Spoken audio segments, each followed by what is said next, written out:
Teman-teman, saat teduh kita pada edisi 23 ini berisi silsilah.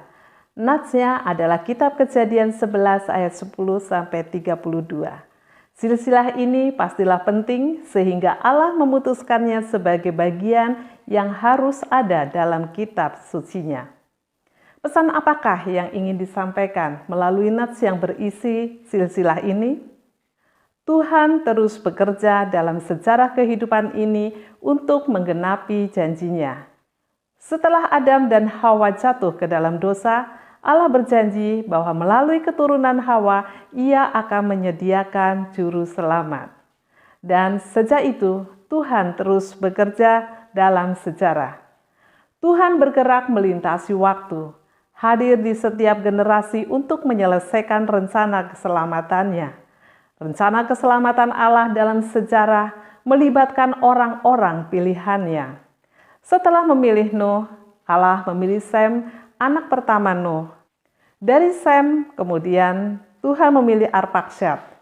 Begitulah Tuhan memilih orang-orangnya sampai akhirnya kepada Abraham. Pilihan Tuhan atas orang-orang ini adalah berdasarkan kasih karunia-Nya saja, bukan karena jasa atau kepantasan mereka, atau kesucian hidup dan iman mereka. Dalam Yosua 24 ayat 2, Tuhan berfirman, "Dahulu kala di seberang sungai Efrat, disitulah diam nenek moyangmu, yakni Terah, ayah Abraham, dan ayah Nahor, dan mereka beribadah kepada Allah lain." Jadi, Abraham berasal dari keluarga kafir. Dia sendiri mungkin adalah seorang penyembah berhala ketika Tuhan memanggilnya. Bahkan 3 generasi kemudian ketika Rahel mencuri patung-patung dewa milik ayahnya, ini menunjukkan bahwa mereka masih menyembah berhala. Tetapi Allah memilih mereka. Pilihan Allah yang berdaulat tidak bergantung dari keadaan orang-orang yang dipilihnya. Abraham adalah orang yang berdosa. Allah memilihnya semata-mata karena kasih karunia-Nya saja. Karena itu, keselamatan adalah dari Allah, bukan hasil usaha manusia. Tidak ada bagian dari manusia yang membuatnya pantas dan berhak untuk menerima keselamatan. Rencana keselamatan Allah dalam sejarah juga melibatkan waktu. Ke dalam silsilah itu melekat waktu. Dari generasi ke generasi bergulirlah waktu. Kita tidak tahu persis berapa lama waktu berlalu dari Sem hingga sampai Abraham. Kita juga tidak tahu persis mengapa baru di zaman Abraham Tuhan mulai memanggil suatu umat kepadanya. Waktu ada dalam kedaulatan Tuhan. Melalui waktu Tuhan bekerja. Jika kita hidup di waktu sekarang, kita pantas bersyukur sebab Allah telah menyelesaikan rencana keselamatannya. Tuhan Yesus telah datang ke dalam dunia ini. Tuhan surga yang hadir ke dalam dunia. Tuhan melewati hamparan waktu, menyusuri garis keturunan yang telah disiapkan Allah sendiri.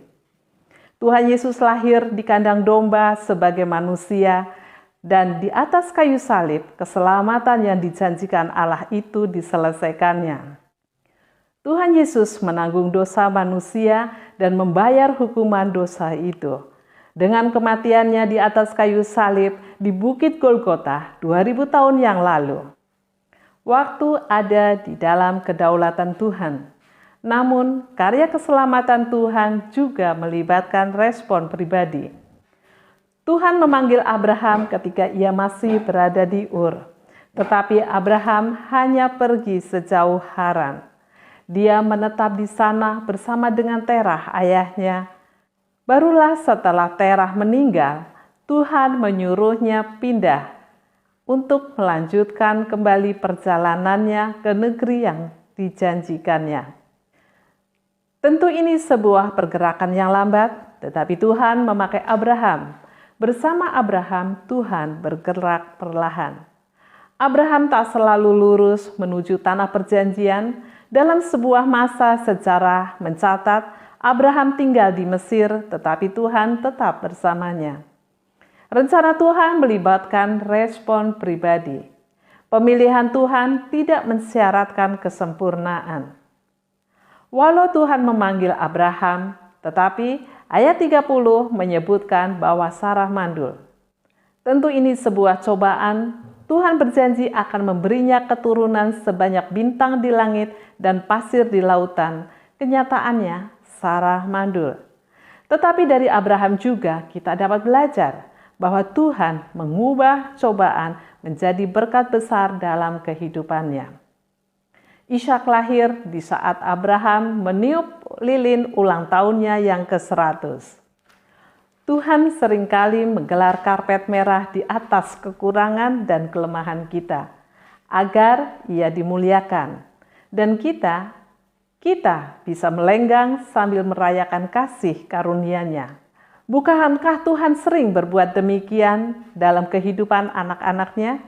Karena itu, pahamilah, rencana keselamatan Allah tidak mensyaratkan kesempurnaan kita.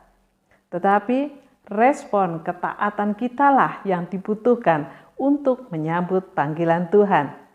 Kasih karunia Tuhan membutuhkan respon ketaatan. Apa yang dapat kita pelajari sebagai inspirasi bagi kita? Jika hari-hari ini teman-teman mendengar saat teduh ini, jelas itu bukan suatu kebetulan. Tuhan punya rencana yang indah untuk teman-teman semua. Rencana keselamatannya. Rencana keselamatan Tuhan melibatkan orang-orang pilihannya dan juga waktu. Waktu ada dalam kedaulatan Tuhan. Terimalah Tuhan Yesus sebagai juru selamat dan Tuhan kita. Karena karya keselamatan Allah membutuhkan respon kita. Allah akan mengampuni dosa-dosa kita. Sebab Tuhan Yesuslah yang menanggung hukuman dosa kita. Jangan menundanya, karena waktu ada dalam kedaulatan Tuhan. Ambillah keputusan sekarang, sambutlah Yesus sebagai Tuhan dan Juru Selamatmu, seperti Abraham menyambut panggilan Tuhan. Tuhan Yesus memberkati kita semua.